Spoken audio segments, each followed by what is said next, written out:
Welcome back to the show. Today, we are going to talk about a topic that is near and dear to my heart because this is something that I struggled with for a very long time. And I know that so many of the people in my community do too. So, I'm talking about perfectionism. And in this episode, you're going to learn about the different types of perfectionism and what to do about it to overcome each of these tendencies. Now, if you're new to me, I'm Kim Foster and I'm an MD turned coach. And my guest today is Nicole Baker. And Nicole is a life coach who helps perfectionists not only set goals, but actually follow through on them. Nicole grew up in a family immersed in the personal development world, and she has been attending seminars and absorbing personal growth tools her whole life, which is such an interesting part of her story. And I think that you are going to love hearing about it. Another really cool part of Nicole's story is her background in theater. And in fact, how that played a role to pursuing her path to becoming a life coach. You can also tell that she has a performance background because her energy is amazing. And I know that you are just going to love her. You are going to learn a lot during this episode, including the three types of perfectionists, as I mentioned, and how to overcome your own particular brand of perfectionism. And perhaps most importantly, how you can use all this knowledge to directly impact your marketing approach for your business. So let's dive into this conversation.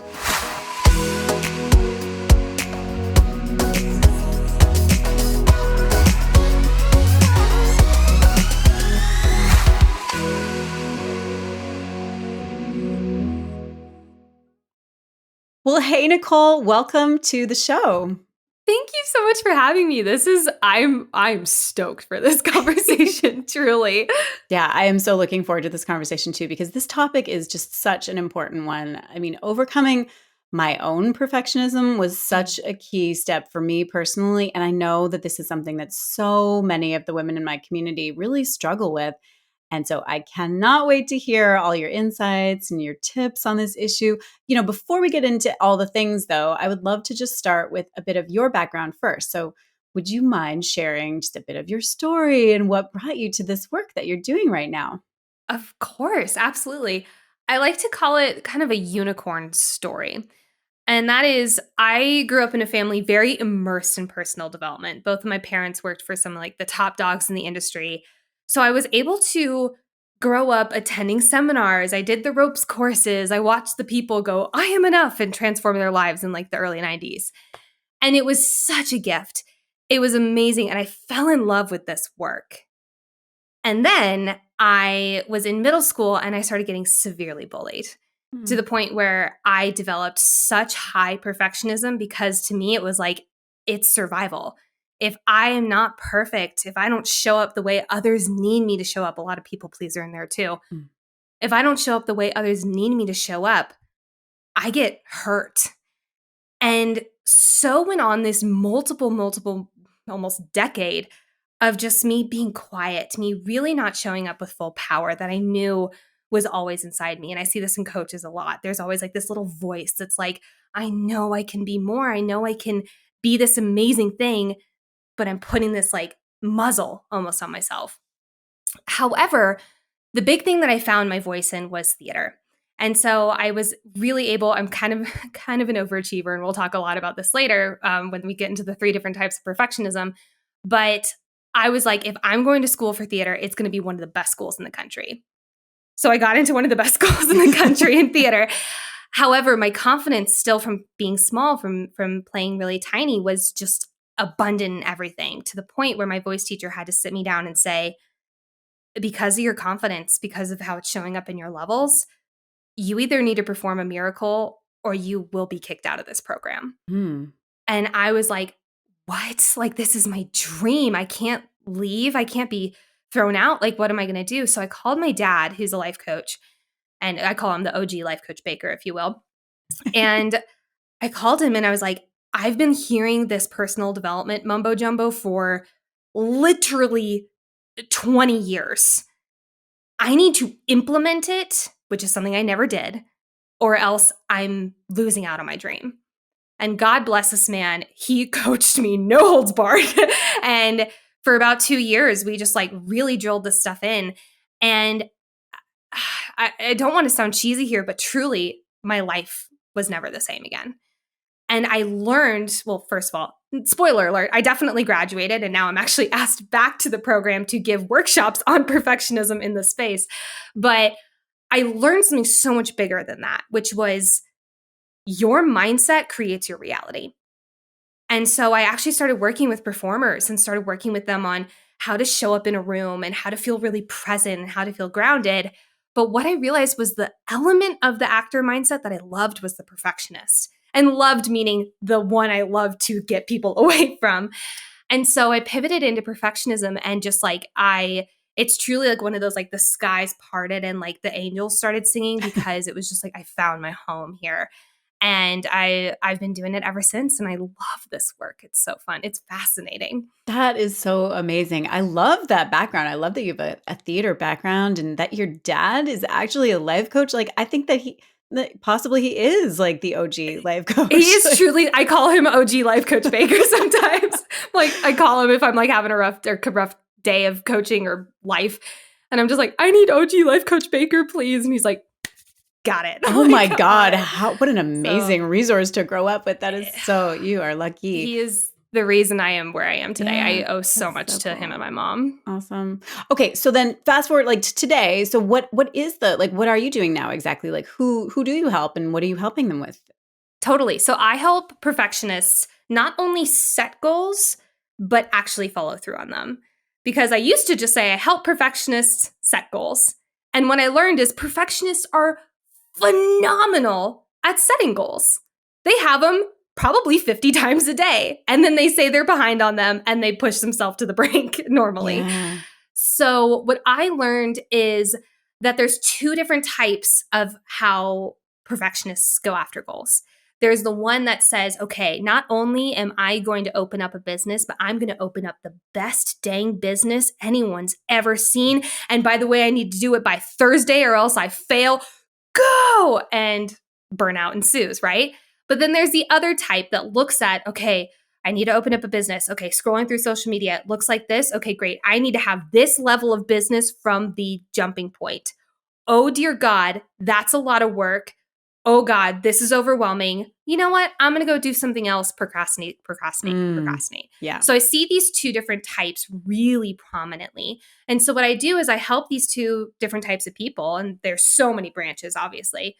But what I help them do is chunk it down. Make this not only obtainable, but make it fun because we suck the fun out of goal setting when we put a high expectation, high pressure on it.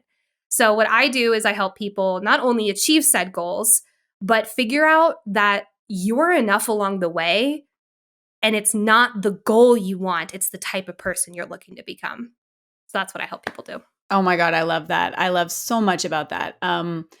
Okay, and so I know that you've created like a real like that, I think we just got a little taste there of the framework that you've Yes, created for perfectionism. So tell me more because I am dying to hear more about your framework. of course. So, when I started working with perfectionists, we tend to think of perfectionism as like super type A people, like very organized. The house looks immaculate. The kids are perfect, whatever. And what I learned is that that is one teeny tiny little branch of perfectionism when in actuality it looks like 50,000 other things. So what I did is I looked at these 50,000 other things and I figured out they really fall into three categories. And the first one is what I mentioned earlier is that overachiever. They look at, okay, boss gives me a project, I'm going to make it the best dang project because I'm going to get promoted and then, I'm going to become a millionaire and like just like expectation, heightened to the point where they say and go. And they just like I like to think of if someone feels like their to-do list is ruling their life, if everything on your to-do list feels like it's an emergency and you have to do it with the urgency of a house fire, odds are you're probably in the overachiever category. Then we look at the second one, which is the procrastinator. That's the one who everyone hears that if someone hears that they're a procrastinator, they're like, "Oh, that means I'm lazy." No, procrastinators are actually some of the hardest workers I know. But what they're doing is all the tasks that are comfortable rather than the ones that are scary and move them forward. Because to be honest, most of the time, the ones that are scary and move us forward are the ones that are overwhelming. If you need to build a business and oh my gosh, make a website is on that, make a website, especially with the, expectations that a lot of us have on websites, maybe from looking at others, so on and so forth, that can feel really scary, overwhelming, and out of our comfort zone. So instead, I'm just going to keep engaging on social media and posting and hoping someone finds me because that's comfortable for some, obviously Yeah. not for all. Yeah. Yeah. Then last but not least is the people pleaser. Mm. This is the type of perfectionist that says, in order for me to show up, I need to make sure everyone's taken care of, everyone likes me, and I show up exactly how they want me to. Or, someone asked me to do something. I was planning on working on my business that night. But they asked me to babysit their kids. Never mind, drop business, go straight to the kids. It's I need to make sure I am perfect for other people. Mm. And most of the time, that's because there's a lack of trust for themselves and who they are at their core or at their vulnerability center. So, looking at these three different types, and if you're wondering which one you are, or actually if you're wondering even, wait, hold on, I'm multiple of these. I was going to ask you that. That was going to be my next question, because so many of those, there's common threads, right? Can you show Definitely. up in all features of that? Can it all be within you? So you're saying Totally. yes. So, what I like to look at is almost in different phases or seasons of our life, we tend to cling on to one over the other. Mm. There have been times in my life where I have lived in procrastination station. Like, oh my God, everything is so overwhelming and scary. I'm just going to watch Netflix instead. It's fine. There have been times in my life where I really leaned into the people pleaser. There have been times in my life, like I said earlier, that I've leaned into the overachiever. I've learned that normally we have a home base, Mm-hmm. like one that we tend to go back to more than the others, but it doesn't mean that others don't show up. Now, I've had someone literally tell me, I've experienced 3 of these in one day. That's totally fair, but that probably means you were doing 3 different types of projects or goals or habits during that type of day, and each of them brought out a different type of perfectionist in you. The way I use this framework is not to be like, you're the Enneagram type 3, where it's more more nature. This is more so that shoot, when this type of perfectionism shows up, I can do X. Make sense? Yes, it does. Yeah. Okay, well, let's talk about the X part of that equation. I really teased that nicely. Yeah, that was there. nice. Nice segue. So thank you. How do you overcome? And are there different things that you should be doing for, if you're noticing one particular type of pattern, one of the perfectionist types, what are you doing to overcome these? Totally. And I like to look at each of the different types has its own little section of overcoming, if you will. Mm-hmm. So going in order again, if we're starting with the overachiever, again, it's go, go, go, push, push, push. The overachiever tends to think most often, I'm behind. What's next? They like to think that other people are putting an expectation on them sometimes that you need to be this high, high, high achiever. A lot of the times that'll come from childhood or stuff like that. But the best way to overcome this type of perfectionism is the type that people really don't want to hear, and that is you got to slow down. Mm. If you keep, I think Marie Forleo says, if what you're doing isn't working, stop doing it harder. Mm. This is truly the motto of this group of perfectionists, because you're push, push, push, push, push. And you are not going to find happiness in the push, push, push, push, push. The only way to overcome this type of perfectionism is to learn that life will still be okay. In fact, I argue that it might even be better if you slow down. Yeah. And especially in marketing, I tend to see this with people feeling like they need to put out a program a month, or they need to do a freebie every 2 weeks or stuff like that, where it's I have to keep putting out content, keep putting out content, keep putting out content. When in actuality, when we slow down and really focus on one thing, magic happens. Truly. Moving on to the procrastinator. If you are looking at, let's do the website example, because this tends to be a really fun one. If I'm looking at website and I say, okay, I need to build website. By the way, it has to look like, all these insane influencers who have 100,000 followers and probably a team of 50 helping them out, Right, exactly. But it has to look like theirs, or else I can't launch my business. Rather than maybe putting it on that high pedestal, I like to look at it in chunked down goals, is what I call them. So if this is the highest pedestal goal, circle it back to what a mini stepping stone goal would be to get to that big goal. But what's the very first mini stepping stone goal? Mm. So odds are it's probably put out first draft of website. I like to call it first draft because then it's allowed to be messy. It's allowed to be imperfect.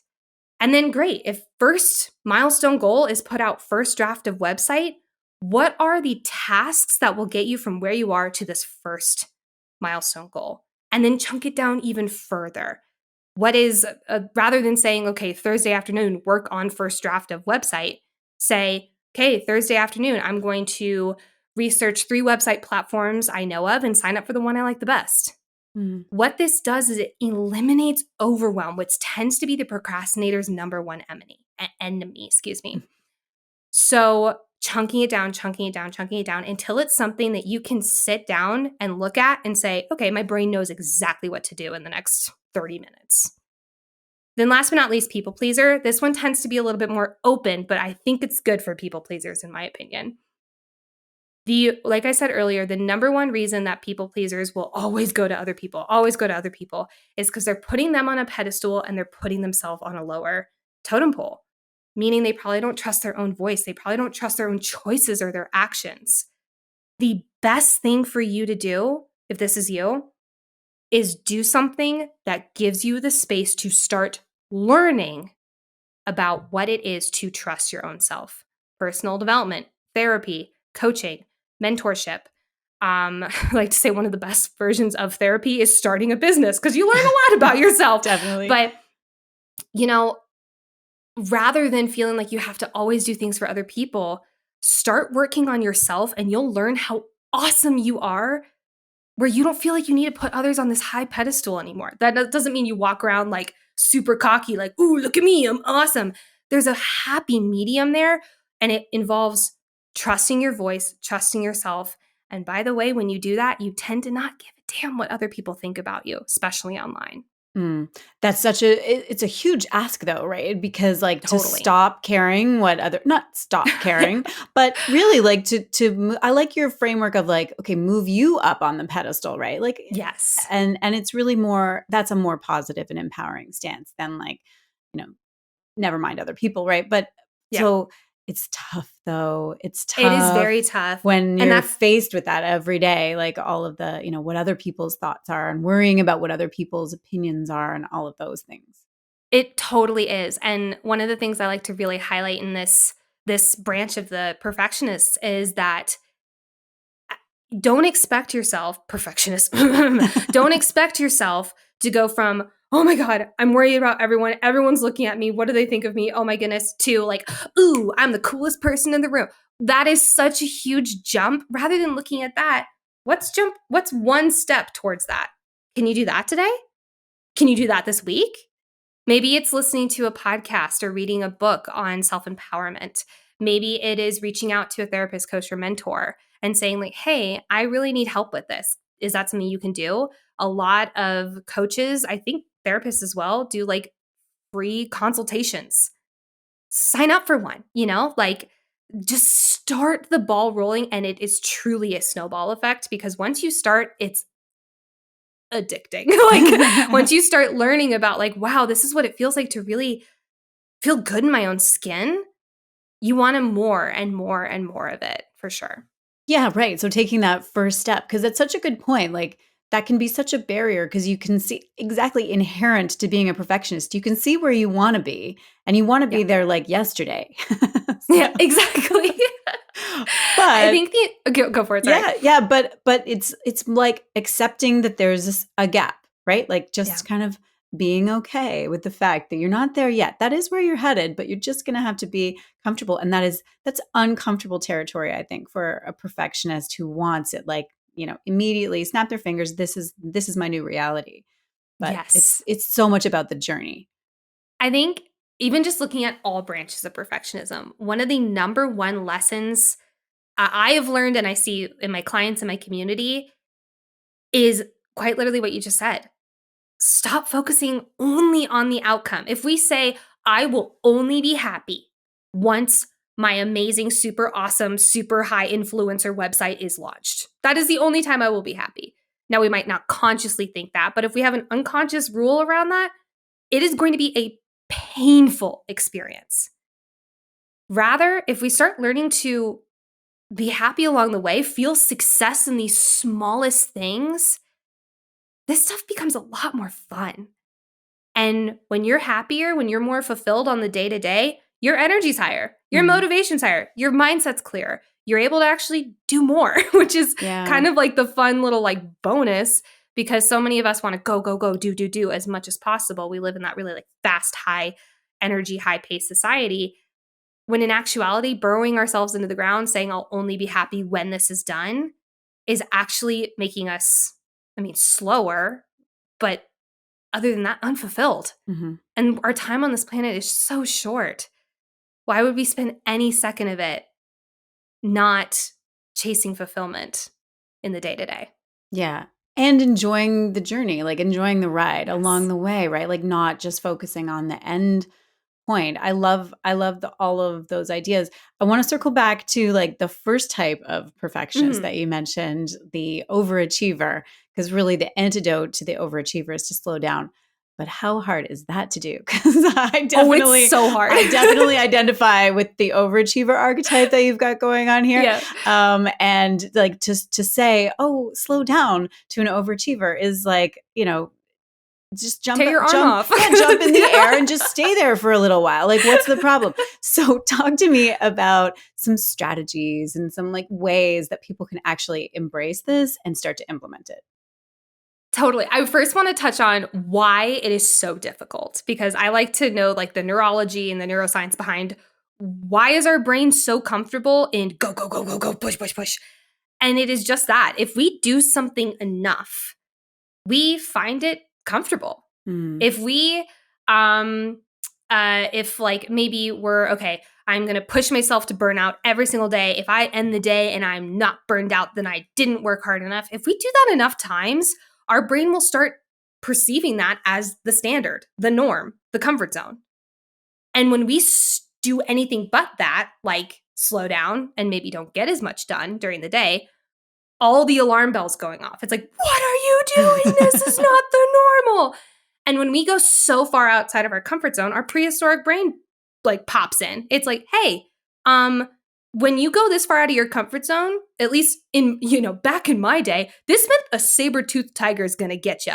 Is a saber-toothed tiger going to get you when you slow down? Probably not. But our brain is a little dramatic, and it likes to think that I'm keeping you safe by keeping you go, go, go, push, push, push. Yeah. So it's going to feel really uncomfortable because it's outside of our comfort zone.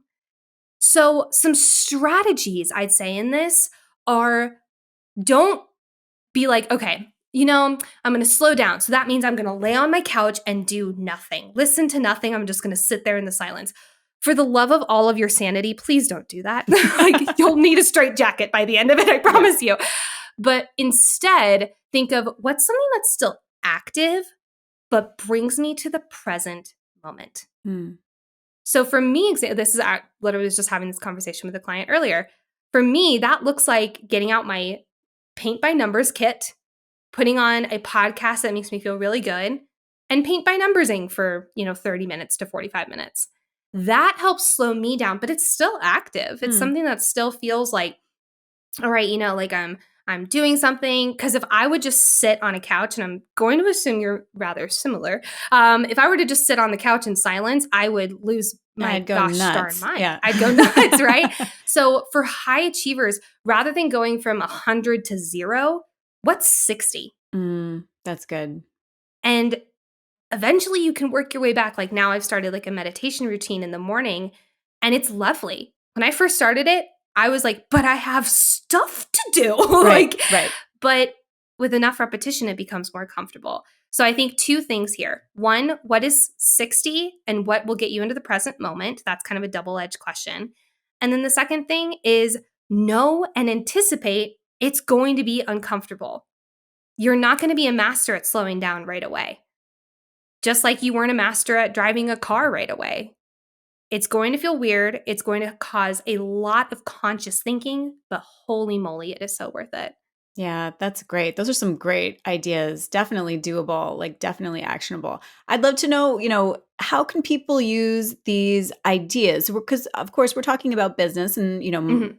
our audience, they entrepreneurs building their businesses. So how is this all of this work that you do? How can that directly impact their businesses and their like marketing approaches and all of those kinds of things? Totally. I think that with businesses, perfectionism is like uh, the soul killer. Mhm. I'll call it that. Yeah. You and I were just talking off air about like imposter syndrome in businesses. If I have it in my head, okay, I'm starting my business. I'm going to go on social media stories because I know that's what you're quote unquote supposed to do as a business owner. But okay, I've been watching influencers and those high level coaches for the last 3 weeks. Oh my God, that's how I'm supposed to be. I'm not good enough for that. Oh my God, what am I doing? And then, of course, our little limiting belief sees an opening and it talks us out of it. So, perfectionism, when it comes to business, it can show up in how you show up as a business owner. And especially when we're first starting out, you are the business. Mhm. A lot of the times we don't have teams or at least big teams like kind of picking up like things that we don't want to do or stuff like that. It is you and you are the face of it, and it can feel really overwhelming and intimidating. So my biggest recommendations for anyone listening is to kind of lean more into the, like, maybe you don't identify with the people pleaser, but I would identify with the what to do to overcome people pleaser technique, which basically circling back is start getting your voice on that same pedestal as everyone else. Mm. You have something to share, or else you would not have opened a business. Trust that. And trust that with enough practice, with enough repetition, that Instagram story will look just like theirs. But by then, it won't matter because you'll be so confident and secure with who you are.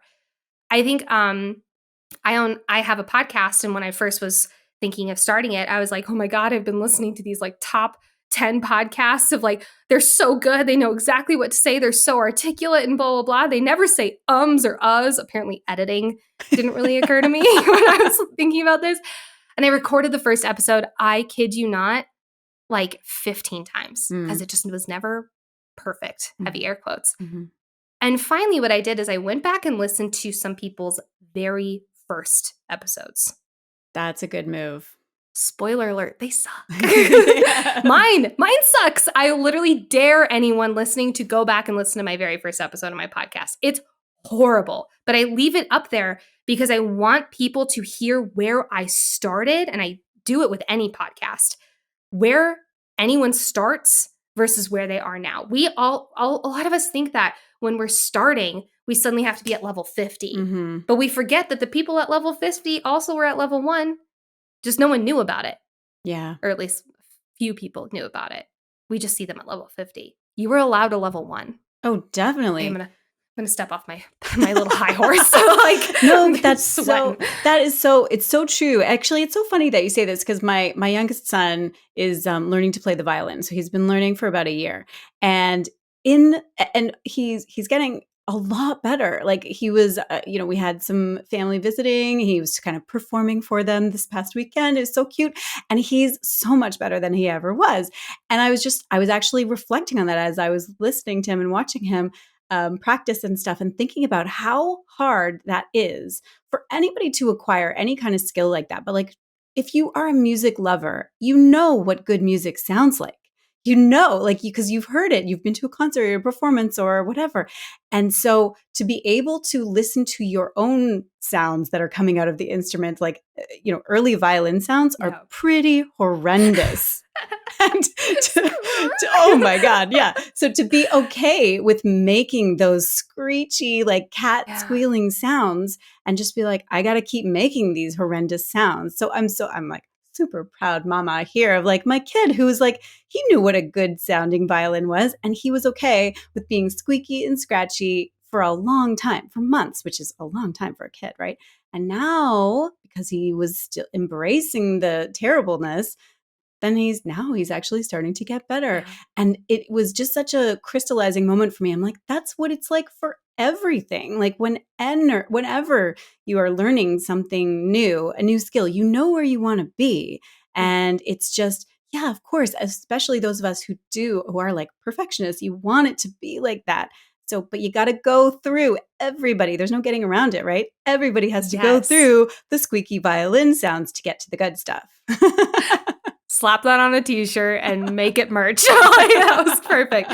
But that's really why I encourage people to do the stepping stone goal rule, It's good. because our brain loves progress. It loves seeing like, ooh, checked that box off. What's next? It loves feeling like it's making forward movement. And if we just have that super high end goal result and we're over here like 10 miles away, it's going to feel like forever. And our brain loves progress. Our brain's going to feel like, oh my God, this is taking forever. Are you even trying? Even though you're trying your hardest, right?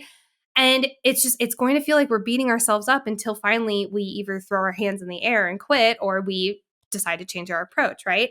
So I really encourage people to chunk it down into those little milestone goals, because like, let's use the violin, for example. Like if maybe like being, a concert Carnegie Hall violinist is the outcome, that can totally happen. But maybe first is like play a scale, Yeah, exactly. and go from there. And it's no different in business. And somehow we forget that. Mm-hmm. We think it needs to be perfect. We need to be making those 10K months right away. Right. I don't know a single business owner who just popped out of the earth and started making 10K, 15K, 20,000K months. You start with very just like figuring it out. You start with failing, trial and error. My coach calls it throwing spaghetti at the wall Yeah. and seeing what sticks, Yes.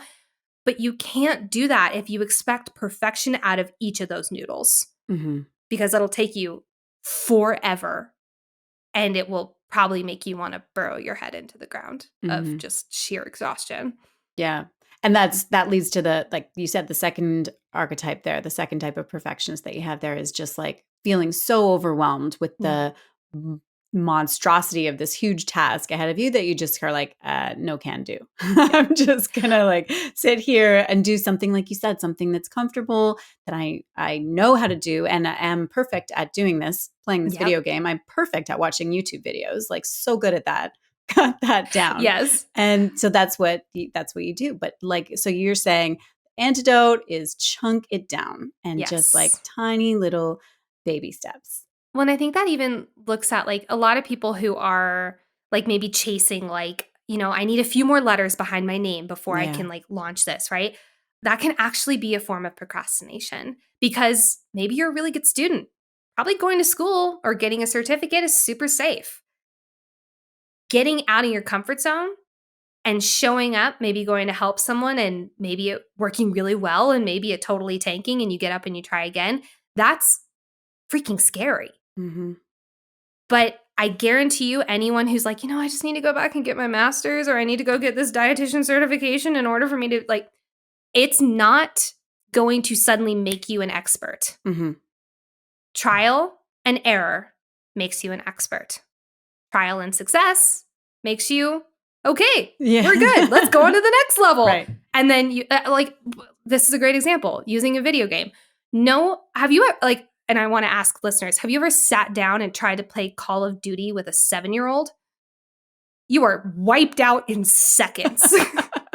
I have never lasted longer than a breath in that game with a 7-year-old. But that's because how much practice have they had? Right. They probably went in and they died instantly, but they took the little game set back up and can you tell I'm a really big gamer? And they they kept going, kept going, kept going. And eventually they mastered it. Mm-hmm. There's a great quote that says, life is mastering the art of when to speed up and when to slow down. Hmm. We are so good at the speed up. Yes, procrastinators, even you. We're all so good at the speed up. We're trying to do all the things because we need to be the best at everything, whatever. You are allowed to slow down and master something. Slow down and choose one element of a business and go after it with all abandon. Mm-hmm. Or do a paint by numbers kit. Whatever is required at that moment. Yeah, I love that. And you're so right about like needing to get more training, more certification. I definitely see that a lot, and I know it's just such a it is in for many instances it is a form of procrastination, Yeah. right? Because you're staying in your comfort zone of still being a learner. Because learning is we all love to learn, right? So learning is just beautiful, and you feel like okay, this is going to make me feel legit. Yeah. But really, you need to, just like you said, you got to get yourself out of your comfort zone and Yes. start the doing. Even though it's going to be ugly and it's not going to look great right at the beginning, but just start the doing. You can always go back and do more learning and stuff if you feel that you really need to fill some gaps. But that is so awesome. This has just been such an amazing conversation, Nicole. I could continue talking to you about this forever. My last question for you, before I get all your details and links and all that stuff, if you did have to distill this down into just like one or two kind of key takeaways for our audience, or like Mm. what's the most important thing, or maybe even just like the first step that they should take to get started implementing on these ideas, what would that be? I'm going to cheat and do a step and Okay, a half. no problem. No problem. It's um, allowed. I'd say first and foremost, I have a quiz where you will learn exactly what type of perfectionist you are. And it has all these breakdowns that you learn about the pros and the cons of each different type. If you go to lifecoachbaker.com/quiz, you'll be able to take it. It's totally free. Hop on there. But I'd say if you're wanting to figure out the perfectionist type, I'd go there. Okay. However, this is a really good question. You have something important to share. No entrepreneur just decided to start a business because, I don't know, it seemed easy. No one does that. It's because we have a fire in us that cannot be put out. The more we let perfectionism rule our business, the more that fire gets dimmed. Let the fire speak. You have something important to say, and it's okay. In fact, I would even argue that it's celebrated if it's messy. Let it be messy. Yeah, I love that. That is just the perfect note to end on. I couldn't possibly agree more, and just such a good piece of advice to internalize. Let it be messy. I love it. Okay, so like I said before we go, just tell us where we can go to learn more about you and your work and connect with you, all that stuff. Totally. I am most active on Instagram. I'm at Life Coach Baker, all one word, all lowercase. You'll be able to find all things on there. I love reels. I think they're funny. And I like calling out perfectionists on reels. So if you like a good laugh, go on there. I also have my website, which is lifecoachbaker.com. You can learn all about my courses, my one-on-one coaching program, and even book a free 30-minute call with me where we literally just coach for 30 minutes. And it's super fun. So you can learn all about that at lifecoachbaker.com. And then I mentioned the quiz earlier. Taking that quiz, figuring out exactly what type of perfectionist you are, again, in this season, obviously. Mhm. But you'll learn a lot of really good takeaways from that. Yeah, that quiz sounds awesome. I'm definitely taking that. I have a kind of a sneaky feeling I know which one I am, but I think you're spot on with the overachiever. But I'll be curious. Let me know. I'll be curious. I will. I'm going to do the quiz and then I'm going to tag you on social and let you know. Amazing. Okay, sounds good. Thank you so much. This has been such a pleasure. Thank you so much for having me. This has been awesome. All right. Well, I hope that you enjoyed that conversation as much as I did. And if you do identify as a perfectionist or a recovering perfectionist, I hope that you got a ton of value out of it and have some action steps to take now, and maybe a new approach for how to not let perfectionism get in the way of building your business. I would love to know your thoughts on this. Do you identify as a perfectionist or even as someone with, like perfectionistic tendencies? So just let me know in the comments if you're watching this on video, or of course, if you're listening on podcast, then go ahead and find me on Instagram and let me know. Now, if you haven't heard me mention my membership club that is going to be launching very soon, let me just take a quick sec just to let you know about it. So this is a monthly membership. It's called the Wellness CEO Club. And in this program, you're going to get access to so many things that will help you to build and grow your business. You'll get my complete training curriculum, a new business bundle every month. You'll get access to an amazing community of like-minded entrepreneurs and so many resources to help you hit your next level. It's all the know-how that you need along this journey, plus a really amazing uplifting community to turn to for support and connection. So we're going to be enrolling in early April, and the doors will only be open for 2 weeks. So if you're interested in learning more, there are a couple of things to do. One is join the wait list, and the link will be in the show notes and the description box.